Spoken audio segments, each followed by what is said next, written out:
আমরা চলে এসেছি লালা বাগান সর্বজনীনের পুজোয়। এখানে এবারের থিম হলো শোষণ। অসাধারণভাবে গোটা মণ্ডপটি আপনারা দেখতে পাচ্ছেন সাজিয়ে তোলা হয়েছে।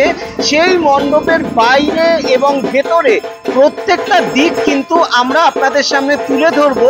এখানকার প্রতিমা কেমন হয়েছে সেটাও কিন্তু আমরা তুলে ধরবো আপনাদের সামনে। আমার ক্যামেরা পার্সন আপনাদের দেখাচ্ছেন গোটা মণ্ডপটি।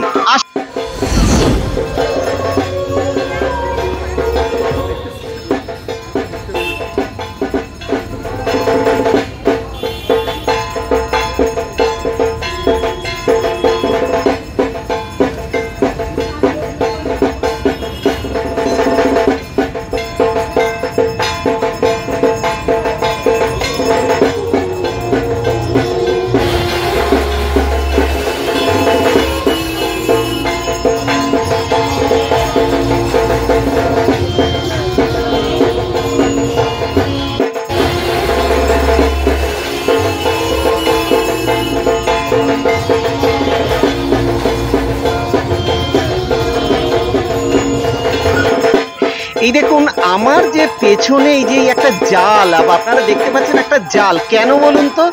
এটা হচ্ছে এই জালটা হচ্ছে প্রতীকী জাল। অর্থাৎ কেউ যদি শোষণের একবার জালে বা ট্র্যাপে পড়ে যায় সেখান থেকে কিন্তু বেরিয়ে আসা খুব কঠিন বা বেরিয়ে আসা যায় না। তাই আমরা কেউ যেন কখনো এই শোষণের মধ্যে না পড়ি, শিশু হোক বা বড় মানুষ, কাউকেই যেন শোষণের মুখোমুখি হতে না হয়, এই জালের মধ্যে পড়তে না হয়, সেই বার্তা কিন্তু দেওয়া হয়েছে। সেই বিষয়টি কিন্তু দেখুন কি অসাধারণভাবে তুলে ধরা হয়েছে এর মাধ্যমে।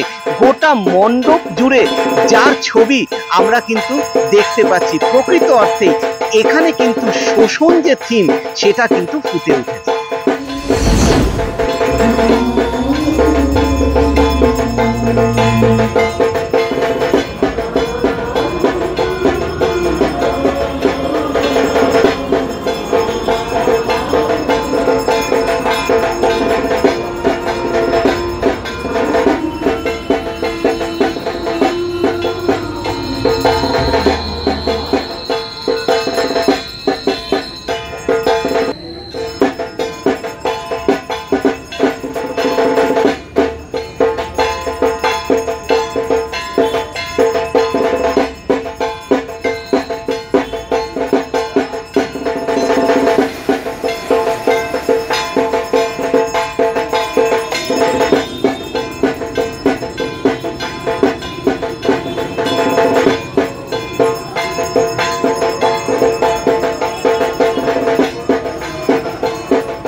ইতিমধ্যেই কিন্তু দর্শকরা আসতে শুরু করেছেন এই মণ্ডপে।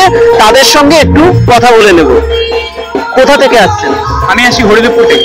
আচ্ছা, হরিদেবপুর থেকে আসছি। হ্যাঁ, তো বন্ধুদের সাথে এখানে ঘুরতে আসা, তো এসে এই প্যান্ডেলটা দেখা। আচ্ছা, কেমন লাগছে? প্যান্ডেলটা ভালোই লাগছে, খুব সুন্দর লাগছে। আর ছোট ছোট ডিটেলস খুব ভালো কাজ করেছে। বেশি কিছু তো বলতে পারবো না, মানে দেখে আমাদের ঘুরতে ঘুরতে দেখে খুব ভালো লাগছে। Thank you, thank you. আচ্ছা, আরেকজন দর্শকের সঙ্গে একটু কথা বলে নেব। কোথা থেকে এসেছেন? আমি অ্যাকচুয়ালি নর্থ বেঙ্গল থেকে এসেছি। নর্থ বেঙ্গল থেকে? বাহ, পুজো ঘুরতেই আসি এখানে। আচ্ছা, এখানেও আছে শেল্টার আছে।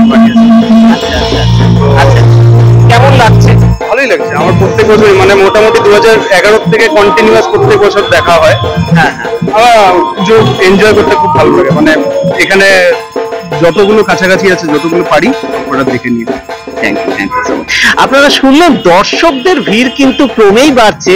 তাই দেরি না করে মণ্ডপে কিন্তু ঝটপট চলে আসতে হবে, এসে কিন্তু দেখে ফেলতে হবে।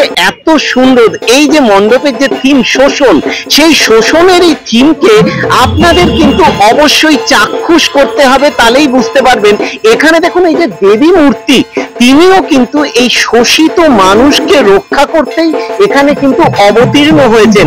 সেই ছবি কিন্তু তুলে ধরা হয়েছে যে তিনি মা এসেছেন সন্তানকে রক্ষা করতে, সেই ছবি তুলে ধরা হয়েছে লালাবাগান সার্বজনীনে।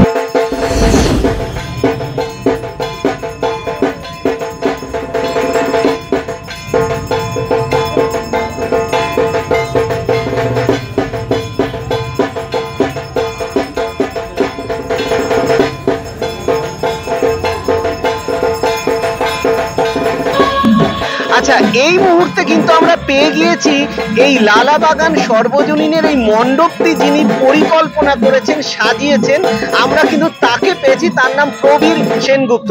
নমস্কার প্রবীর বাবু, আপনাকে স্বাগত জানাই দৈনিক সংবাদ অনলাইনে। আচ্ছা, আমার যেটা খুব জানতে ইচ্ছে করছে, এই পরিকল্পনাটা কিভাবে করলেন? পরিকল্পনাটা এটা এখন সমাজকে জানানোর উদ্দেশ্য এটাই যে এই শোষণের হাত থেকে আমাদের বাঁচতে হবে এবং বাঁচাতে হবে। আচ্ছা, আমরা এই কৃতদাস প্রথা যে ব্রিটিশ আমল থেকে চলে আসছে, এটা যেন ক্রমশ এগিয়ে, হয়তো ব্রিটিশরা চলে গেছেন কিন্তু শোষণটা রয়েই গেছে। তা আমার সমাজের কাছে একটাই বার্তা, আমার মতো আপনাদের মতো যারা আছে তারা আমরা চেষ্টা করব সবাইকে একটা ঠিক সঠিক রাস্তা দেখাতে, শোষণের হাত থেকে বাঁচাতে, এবং আমরাও শোষিত হব না, এরকম বার্তা মানুষের কাছে পৌঁছে দেওয়ার জন্য। মূর্তিটার যে পরিকল্পনা সেটা কিভাবে করলেন? মূর্তির পরিকল্পনা অ্যাকচুয়ালি মূর্তি এখানে আমরা দেখেছি মাকে, যেমন সন্তানরা বাড়িতে কেউ আসলে কোনো রকম ভাবে কেউ বকাবকি করলে বাচ্চা যেমন দৌড়ে গিয়ে মার কাছে আশ্রয় নেয়, সে বাচ্চাটা ভাবে যে মা আমার শান্তির জায়গা, আশ্রয়ের জায়গা। সেই হিসাবে আমরা দেখেছি মাকে দুহাত, মা 4 সন্তানকে নিয়ে ওনারা এসছেন। তেমনি যেমন এসছেন এই শোষিত একজন নিপীড়িত একজন মানুষ মার কাছে গিয়ে আশ্রয় নিয়েছে যে মা তুমি এসছো, তুমি আমাদের বাঁচা। এইটাই জাস্ট এই জিনিসটা দেখানোর জন্যই মায়ের মূর্তি এই রূপ। এছাড়া আমরা যে মূর্তি পুজো করব, সে দুর্গা প্রতিমা যেমন দশভূজা আছে তাকে পুজো করব, এটা একটা রেপ্লিকা হিসেবে আমরা দেখিয়েছি। মা এরকম ভাবে আমাদের কাছে এসেছে, প্রতীকী মা। Thank you so much. আপনারা জানতে পারলেন যে কি অসাধারণ পরিকল্পনা। সত্যি বলছি, না এলে কিন্তু অবশ্যই মিস করবেন, তাই আসতেই হবে এই পুজো মণ্ডপে। ক্যামেরায় সমীর বন্দ্যোপাধ্যায়ের সঙ্গে সুমিত চক্রবর্তী, দৈনিক সংবাদ অনলাইন।